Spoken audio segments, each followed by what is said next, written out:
Sharof Rashidov 1917-yilning 6-noyabr kuni Jizzax shahrida dehqon oilasida tavallud topgan. Oilada 6 farzandning ikkinchisi. Akasi Kamoliddin Rashidov qishloq xo'jaligi xodimi, ukalari Sahob Rashidov huquqshunos, Isomiddin Rashidov qishloq xo'jaligi xodimi, Asl Rashidov adabiyotshunos olim, tarjimon, Nosir Rashidov esa texnika fanlari doktori, akademik. Sharof Rashidov Jizzaxdagi Narimonov nomidagi o'rta maktabda dastlabki ma'lumotni olgach, so'ng Jizzax pedagogika texnikumida tahsil oldi. Undan keyin 1941-yilda Samarqand davlat universitetini muvaffaqiyatli tamomlab, muallim va muxbir sifatida dastlabki mehnat faoliyatini boshladi. U avvaliga 1938-1941-yillarda Samarqand viloyatining gazetasida ishlaydi. Keyin 1941-1942-yillarda Ikkinchi jahon urushi qatnashchisi. Urushdan qaytgach 1944-1947-yillarda Samarqand viloyat partiya tashkilotining kotibi sifatida faoliyat olib bordi. Shunday qilib, tabiatan og'ir va vazmin, betakror bilim va tajriba sohibi Sharof Rashidov sekin-asta hayot pillapoyalaridan ko'tarila boshlaydi.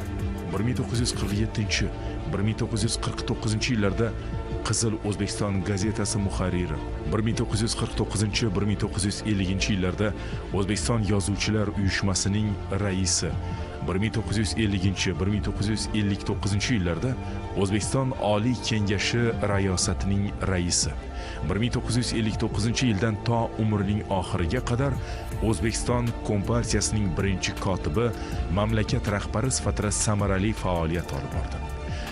Faoliyatining har bir bosqichida xalq dardi, uning manfaatlarini doimo ustun qo'yib yashadi.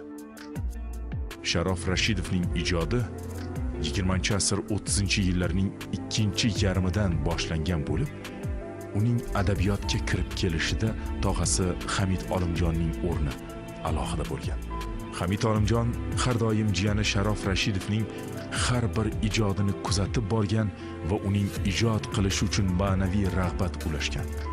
Sharof Rashidov shuningdek talabalik davrida Sadriddin Ayni, buyuk filolog olim Ulug' Tursunov kabi zabardast insonlardan tahsil olgan. Ustozlardan adabiyotning barcha sir asrorlarini chuqur o'rgangan. Uning dastlabki she'riy to'plami Samarqand kuylari deb nomlangan. Ikkinchi jahon urushi yillarida yozgan she'rlari esa 1945-yilda Qahrim nomi bilan chop etilgan.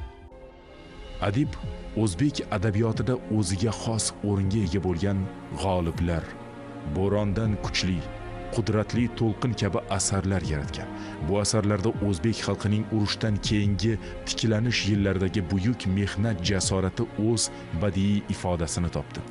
Undan tashqari ijodkorning Kashmir qo'shig'i, Komde va Mudan kabi lirik qissalari va Koinot kino qissasi an'anaviy sharq dostonchiligi uslubida bitilgan bo'lib, yoshlik, bahor, go'zallik, hayot nashidasi madhiga bag'ishlangan. Adib hayotining so'nggi yillarida yaratilgan Dil amri qissasi urush yillarida Belarus zaminida kechgan jangchilarning g'alaba yo'lida olib borgan hayot-mamot kurashi tasviriga bag'ishlandi. Bunga qadar Sharof Rashidovning asarlari dunyoning 70 dan ziyod tillariga tarjima qilingan va ular sevib mutolaa qilinmoqda. Bizning buyuk farzandi Sharof Rashidov shaxsi haqida gap ketganda, uning o'zbek davlatchiligi tarixida tutgan buyuk xizmatlari ayniqsa tahsinga sazovordir. U qariyb chorak asr mobaynida mamlakatni boshqardi. Davlat rahbari sifatida xalqni og'ir sinovlardan mardonavor olib chiqishga erishdi. Atrofda ishonchsizlik, umidsizlik hukm surgan bu davrda mamlakatda tinchlik, osoyishtalik, ijtimoiy-iqtisodiy barqarorlikni ta'minlash, ko'p millatli jamiyatda o'zaro ishonch muhitini shakllantirish o'ta muhim hayotiy masala edi. Bu borada Sharof Rashidov qat'iylik bilan xalqimizni yagona maqsad sari ulug' kelajakka chorladi. Og'ir sinovlar va qiyinchiliklarga qaramay O'zbekistonni rivojlantirish sari yetakladi. Respublikada har bir sohani taraqqiy ettirish uchun aynan o'zi bosh-qosh bo'ldi.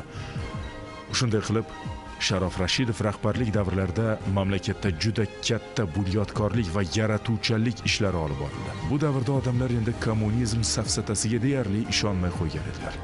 Shunga qaramasdan uning boshchiligida xalq farovonligi yo'lida qator ishlar amalga oshirildi. Respublikani elektrlashtirish yaxshilandi va gazlashtirish boshlandi. Uy-joy, madaniy maishiy inshootlar qurilishi ko'paydi, xalq farovonligi ancha oshdi.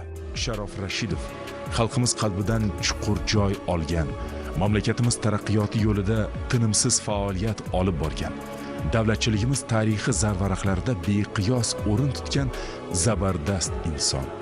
Uning yorqin xotirasi hamisha xalqimiz qalbida yashaydi.